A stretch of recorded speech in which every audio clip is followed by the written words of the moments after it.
cos square 0 degree minus 2 cot square 30 degree plus 3 cosec square 90 degree बराबर सिद्ध करना है 2 sec square 45 degree minus tan square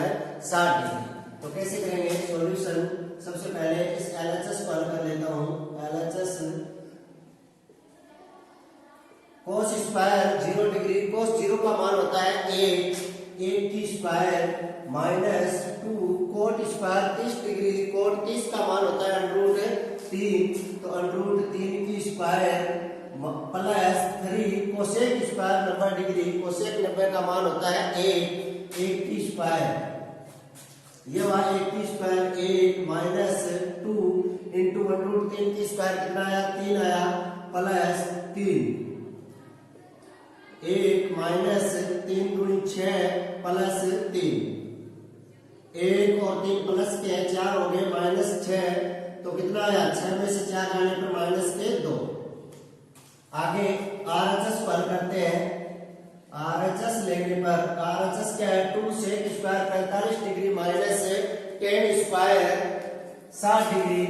तो 2 sec square 45 degree, sec 45 का मान होता है √2 की square minus tan square 60 degree, tan 60 का मान होता है √3 की स्क्वायर हो जाएगी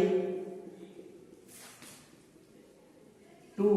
√2 की स्क्वायर कितना होता है 2 माइनस √3 की स्क्वायर कितना होता है 3,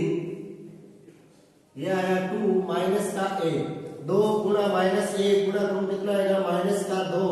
यहाँ देखो LHS माइनस का 2 है, RHS भी माइनस का 2 है, इसका मतलब ये होता है LHS बराबर है RHS, यही हमें सिद्ध करना था। ठीक है, करो नोट। यदि x बराबर 30 डिग्री हो तो सिद्ध कीजिए sin 3x बराबर 3 sin x minus 4 sin cube x, ये sin 3x का स्टैंडर्ड फॉर्मूला है। तो कैसे सिद्ध करेंगे? x बराबर 30 डिग्री पर x बराबर 30 डिग्री पर sin 3x 3 इंटू 30 डिग्री बराबर 3 sin 30 डिग्री माइनस 4 sin की क्यूब और 30 डिग्री। यहाँ देखो ये हो गया sin 3 इंटू 30 90 डिग्री बराबर 3 sin 30 डिग्री, तो 3 sin 30 का मान कितना होता है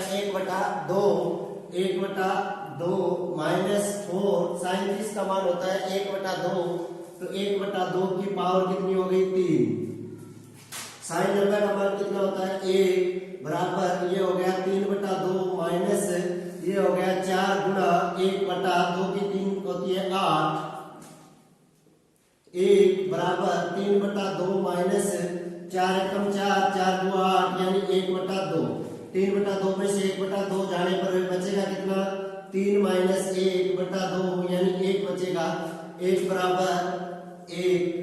इसका मतलब ये हुआ LHS बराबर है RHS।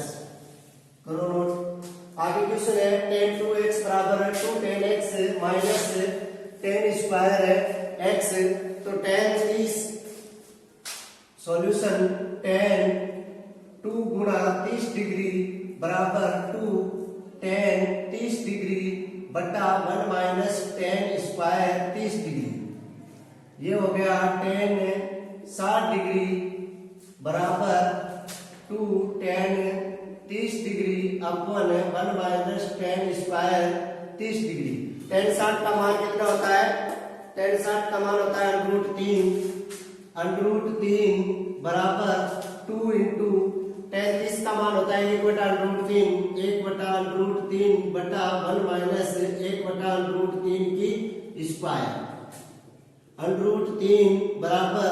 ये हो गया 2/√3 बटा ये हो गया 1 माइनस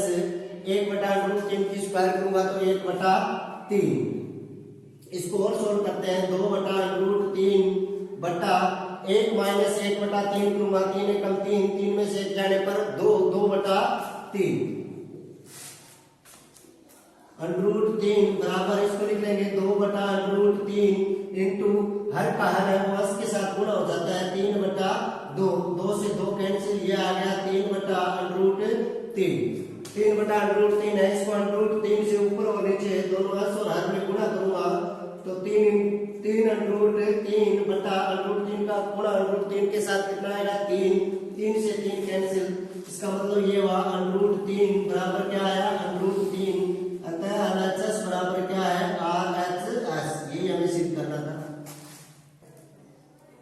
क्वेश्चन नंबर 21 का तीसरा, sin x बराबर √1 cos 2x बटा 2 है, तो सॉल्यूशन sin x बराबर 30 डिग्री पर है, ये हो गया sin 30 डिग्री बराबर √1 cos 2 गुणा 30 डिग्री बटा 2। sin 30 डिग्री का मान अपन सीधा लिख सकते हैं, sin 30 का मान होता है 1/2 बराबर √ में 1 cos 30 दुआ 60 डिग्री बटा 2, ये हुआ 1/2 बराबर √ में 1 cos 60 का मान होता है 1/2 बटा 2, इसको और हल करें 1/2 बराबर 1/2 में से 1/2 घटाएंगे तो 1/2 बचेगा, तो ये हो गया 1/2 और इंटू 2, ये आ गया √ में 1/4 का वर्गमूल होता है 1/2, तो 1/2 बराबर 1/2, इसका मतलब ये हुआ LHS बराबर क्या है RHS है, यही हमें सिद्ध करना था। आगे क्वेश्चन है cos 3x बराबर है 4 cos 3x, cos की क्यूब x है माइनस है 3 cos x, तो इसको कैसे करेंगे cos 3 इंटू 30 डिग्री बराबर 4 cos 3 30 degree minus 3 cos 30 degree, ये हुआ cos 90 डिग्री बराबर 4 cos 3 30 degree minus 3 cos 30 degree. cos 90 का मान कितना होता है, cos sin 90 का मान 1 होता है, cos 90 का मान sin 90 का मान 1, cos 90 का मान कितना हुआ 0। 4 cos 30 डिग्री का मान कितना होता है √3/2, √3/2 की स्क्वायर क्यूब माइनस 3 cos √3/2, 0 बराबर ये हुआ 4 इंटू √3 की क्यूब है, √3 की क्यूब, इसका मतलब ये हुआ √3 गुणा √3 गुणा √3 को √3 से गुणा करूंगा तो 3 आएगा इंटू √3, तो ये हुआ 3 √3/2 की क्यूब होती है 8 माइनस ये हुआ 3 √3/2, यहाँ देखो 4 एकम 4 दुआ 8, 0 बराबर ये बचा 3 √3/2 माइनस 3 √3/2, 3 √3/2 एक प्लस का एक माइनस का, ये कैंसिल हुआ, इसका मतलब 0 बराबर